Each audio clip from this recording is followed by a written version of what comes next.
Greetings and salutations, everyone. I am, as always, darthdevious, bringing you another video review, this time from Transformers Prime. It's Skyquake, the repaint of his brother, Dreadwing.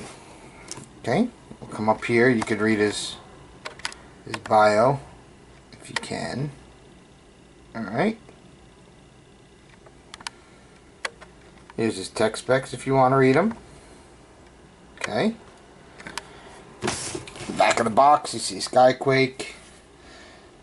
He has his cannon, which I've already slightly modified. I took the spring out. Can't stand the spring inside. He includes sword. He's pretty much... The only thing remolded on him is the cannon. Alright, we'll get to that. Side of the box. Get that out of here. And we'll bring in Skyquake. And there he is. In all his green glory. And for some reason, the colors just seem to work better on him than they do Dreadwing. I mean, I like Dreadwing a lot, but for some reason on Skyquake, things just pop more. I love the silver around the cockpit. Skyquake doesn't have that. The Decepticon symbols with the Air Force-like symbols on them. You know. Of course, he does have all the massive amounts of kibble that Skyquake has as well, but that's the mold.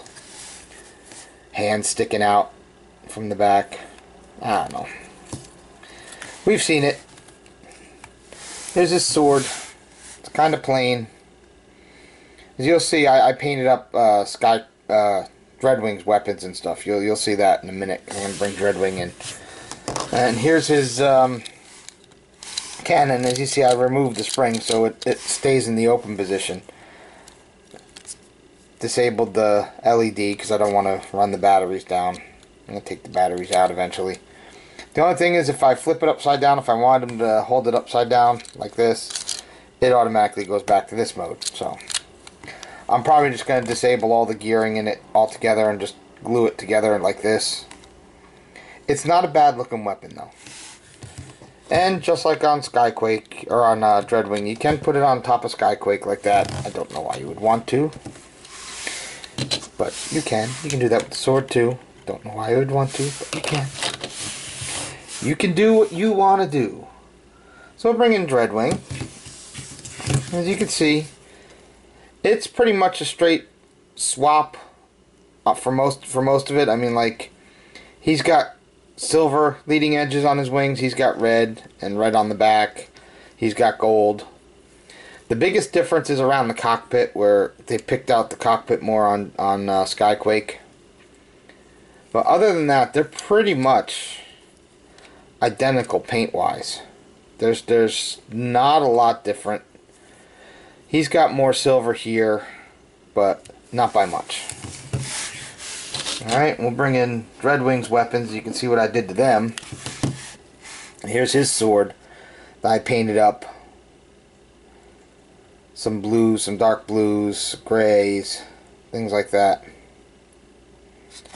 And I think it works better for him like that. And then here's his modified cannon, which I added some Lego pieces so he can actually hold it like he's supposed to. You know, not my greatest work, but hey, it's pretty cool. And the LED still works on this one.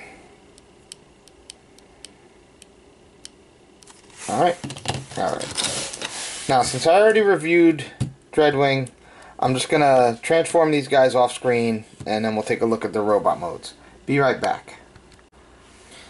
Alrighty, here we have Skyquake in his robot mode, and you know, he's pretty cool looking.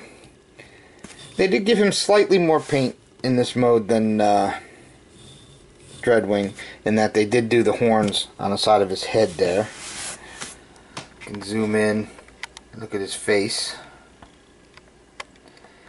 And it's the same rubbery head that Dreadwing has. So you gotta be careful so you don't break off the eyes. There is light piping there, but they painted over it. Don't know why they did that. It's really, really dumb on Hasbro's part. Here he is holding his gun and his sword. You know, he's got the same posability as Dreadwing. He's got ball joints on his shoulders. Swivel in his wrist, nothing at the waist. Pin and socket at the hips. He's got a slight swivel here. Decent knee. And he's got a tiny bit of pivot in the feet, but not really used for anything. And these are on ball joints as well, so these can move. Alright. So he's pretty cool. I like him. I like him a lot. My friend Gus actually found him for me in the Toys R Us in Times Square in Manhattan. So I appreciated him, you know, grabbing this for me. Thanks again, Gus. That was really cool. Alright, and we'll bring in his brother. As you can see, they look good together, the two brothers. And if I can get him to do this right, I can sometimes get him to hold this and make it look like he's holding it the right way, but it's kind of tricky.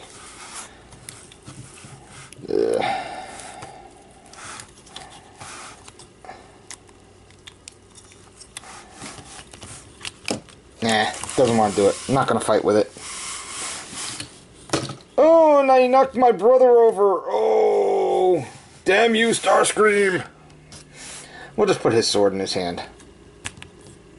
There we go. So yeah, they look really good together. You know, like I said, he's got slightly more paint because they did the cockpit and they did. I added the yellow on his horns, so you know, just so you know.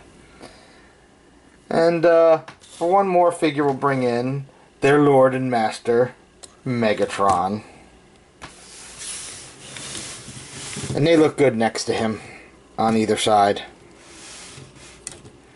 And it's a shame neither one of these characters lasted long in the show. I mean, you know, Skyquake was killed pretty much his first time out, and then he got turned into a zombie by Starscream, which Dreadwing really hated.